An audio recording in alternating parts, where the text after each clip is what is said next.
The barn, which was the place where everyone came to dance and listen to concerts and gather since the 70s, really.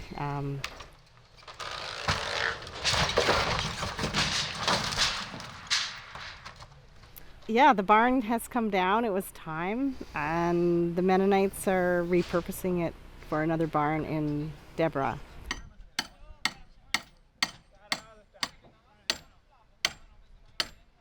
It's going to be a barn again. Yeah. Which is a good thing. And it had reached its time. It was pretty much inundated with animal feces and really not very nice things. So it wasn't really a safe and healthy place to be anymore. And our plans, of course, are to build a new performance hall, dance hall space with studio space underneath.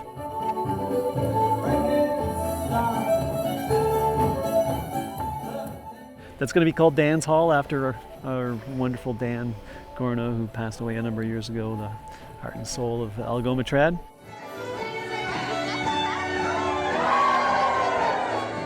So it's a big day. I know there were lots of people that came here for the first 10 years of AlgomaTrad's life, and the people with the Algoma Music Camp, they probably have really great fond memories of the barn, and I guess there's a little bit of a sadness to it, but the two great things: it's going to be a barn somewhere else, and we're going to be building a new place that's going to be beautiful, and it's going to have its own magic and its own memories built there too, and yeah.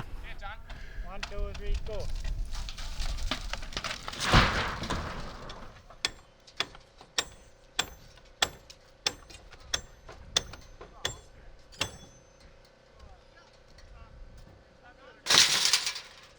One of my big memories is the staff concert is a big deal during camp. The public come in as well as everyone who's coming to camp.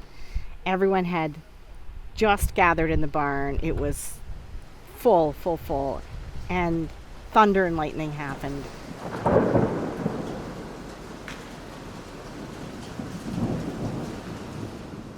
And the power went out, and we all stood in silence.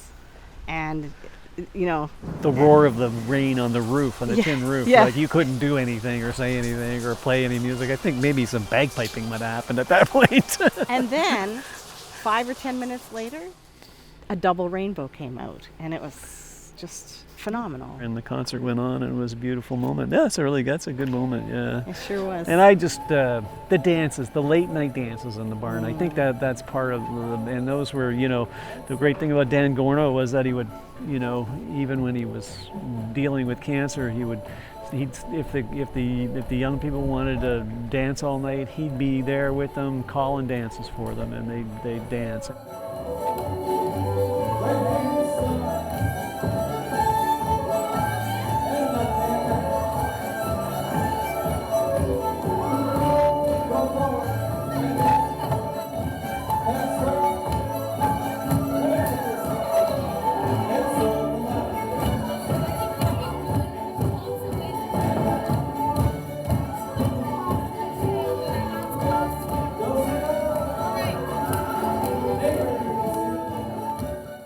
Well, we have a lot of projects going on here besides Dan's Hall. We've had a 30 by 60 timber frame pavilion put up, and that was funding through the Ontario Trillium Foundation. That was ready for 2019. We have the main hall, which is being worked on right now. The main hall project will continue through this year with insulating from the outside and getting a new roof on it and getting heating in it so that we can use it all year long. There's also some other projects going on, some of it financed by Canadian Heritage and also Ontario Trillium Foundation, a few gazebos, and another pavilion, timber frame pavilion that was put up last year. And those smaller spaces are just a result of COVID-19 and recovery and allowing for more outdoor safe spaces for programming. That's right. Plus there's been out back here, you can't see them because they're too small, but all around surrounding those 55 acres and out the front there's 8,000 trees been planted through the $50 million tree program that's through Forest Ontario and the federal government. And Julie's been planting 1 million trees just on her own. We dig them up and we bring them in here and we put them in the ground. We need trees. Yes, and also we are working on a permaculture project for the site as well. We hope to develop that over the next 10 years.